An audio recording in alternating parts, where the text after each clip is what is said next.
ઓમ નમો ભગવતે વાસુદેવાય. નમસ્કાર ભક્તજનો, એમ જે સાત્વિક ચેનલમાં આપનું સ્વાગત છે. એકાદશીને દિવસે સાંભળો જીવનમાં ઉતારવા જેવી ભગવદ્ ગીતાની આ 7 વાતો. ભગવાન શ્રી કૃષ્ણએ ગીતામાં અર્જુનને કહ્યું છે, માનવ શરીર નાશવંત છે. માનવ શરીર કપડાં જેવું છે. એટલે કે જેમ આપણે રોજ કપડાં બદલીએ છીએ તેવી જ રીતે દરેક જન્મમાં આત્મા એક શરીરમાંથી બીજા શરીરમાં જાય છે. જે લોકો માત્ર શરીર પ્રત્યે આકર્ષિત થાય છે તેના માટે ગીતાનો આ ઉપદેશ મહાન પાઠ શીખવે છે. જીવનમાં આપણું જે ધ્યેય છે, જે ઉદ્દેશ છે, તે શરીરની પ્રસન્નતા નથી, પરંતુ આત્માની મુક્તિ છે. કુરુક્ષેત્રના યુદ્ધમાં ભગવાન શ્રી કૃષ્ણએ અર્જુનને કહ્યું છે, જન્મ અને મૃત્યુ એ જીવનનું એક ચક્ર છે. એને જાણવું અને સમજવું તે મહત્વપૂર્ણ છે, કારણ કે જીવનનું એક જ સત્ય છે અને એ છે મૃત્યુ. અર્થાત જેણે આ દુનિયામાં જન્મ લીધો છે, જેણે આ પૃથ્વી પર જન્મ લીધો છે, તેણે એક દિવસ આ દુનિયા છોડીને જવાનું જ છે. તેમ છતાં દરેક જીવ મૃત્યુથી ડરે છે, જેના લીધે જીવતો રહીને પણ ખુશ નથી. એટલા માટે કોઈ પણ વ્યક્તિએ મૃત્યુનો ભય ક્યારેય પણ ન રાખવો. મૃત્યુ એ અંતિમ સત્ય છે, જે એક દિવસ આવવાનું જ છે. ભગવાન શ્રી કૃષ્ણએ ગીતાના ઉપદેશમાં કહ્યું છે કે ક્રોધ એ વ્યક્તિના મનમાં શંકા ઉત્પન્ન કરે છે અને તેના કારણે બુદ્ધિનો નાશ થાય છે. એટલા માટે દરેક વ્યક્તિએ ક્રોધને કાબૂમાં રાખવો જોઈએ, કારણ કે કેટલીક વાર મનુષ્ય ગુસ્સામાં એવું કરી બેસે છે જેનાથી તેમને ઘણું નુકસાન થાય છે. ગુસ્સો જો કાબૂમાં ન આવે તો અનેક પ્રકારના પગલાં ભરે છે અને ન કરવાનું કરી બેસે છે અને તેને પાછળથી પસ્તાવો થાય છે.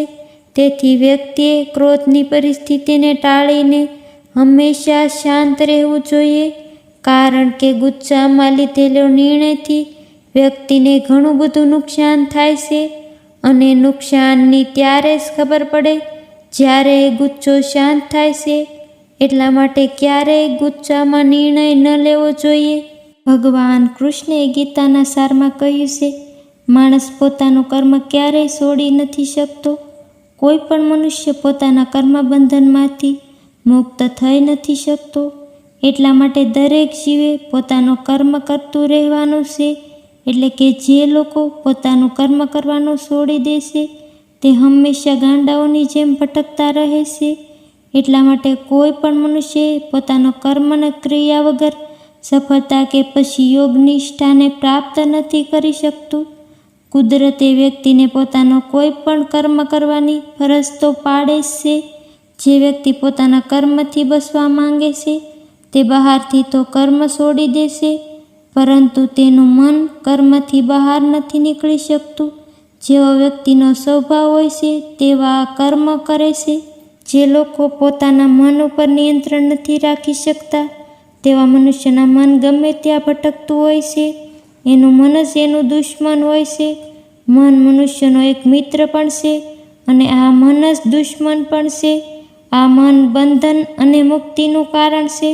મનની વ્યક્તિના વિચારો ઉપર ઊંડી અસર પડતી હોય છે. એટલે જ્યારે વ્યક્તિનું મન જ્યારે બરાબર હોય ત્યારે તેનું મન પણ યોગ્ય રીતે કામ કરતું હોય છે. માટે હંમેશા તમારા મનને નિયંત્રણમાં રાખવું જોઈએ. જે વ્યક્તિ પોતાના મનને કાબૂમાં નથી રાખી શકતો તે હંમેશા ખરાબ વિચાર જ વિચારા કરે છે. તે ઘમંડી અને અંતે પાપી બની જાય છે. હંમેશા સારા કર્મ કરવા, તેના ફળની ચિંતા ન કરવી. ભગવાન શ્રી કૃષ્ણ કહે છે, જે મનુષ્ય કર્મ કરતા પહેલાં તેના પરિણામ વિશે વિચારે છે તેના માટે આ ગીતાસારનો ઉપદેશ મહાન પાઠ આપે છે. આપણે બીજાને કહેતા હોઈએ છીએ કે કામ કરો પણ ફળની ચિંતા ન કરો, પણ એ વાત આપણે આપણા જીવનમાં નથી ઉતારતા. પ્રિય ભક્તજનો, ગીતાસારનો આ ઉપદેશ ખૂબ જ મહાન છે. વ્યક્તિઓએ હંમેશા સારા કાર્યો કરતા રહેવું જોઈએ. અને તેના પરિણામ શું આવશે એનો વિચાર ન કરવો જોઈએ, કારણ કે દરેક મનુષ્યને પોતાના કર્મનું ફળ જરૂરથી મળે છે.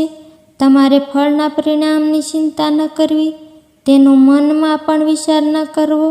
પરમાત્મા કર્મ અનુસાર ફળ ચોક્કસ આપશે. ભગવાન શ્રી કૃષ્ણ કહે છે, હંમેશા તમારા ધ્યેય પ્રાપ્ત કરવાનો પ્રયત્ન કરતા રહો. ભગવદ્ ગીતાનો આ ઉપદેશ જીવનમાં ઉતારી લો તો ચોક્કસ સફળ વ્યક્તિ બની શકે છે.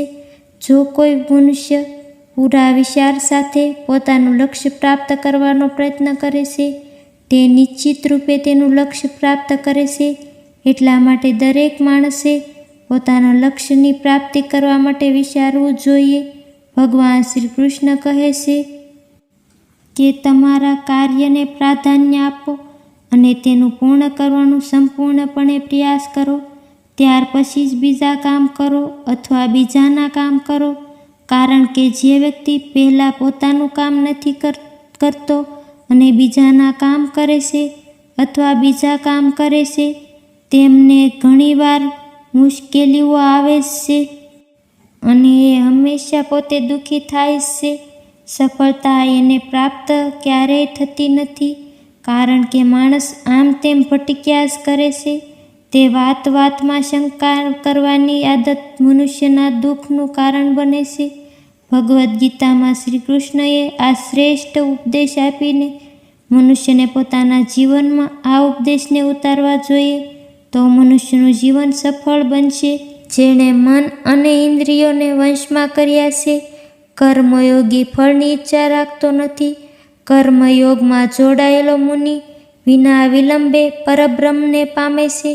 હું કંઈ જ કરતો નથી તેવું જે માને છે, જેણે બધી જ ઈચ્છાઓ છોડી દીધી હોય છે, ક્રોધ પર કાબૂ મેળવ્યો હોય છે અને કોઈનો પણ ભય હોતો નથી, તેને મોક્ષ પામેલો જાણવો.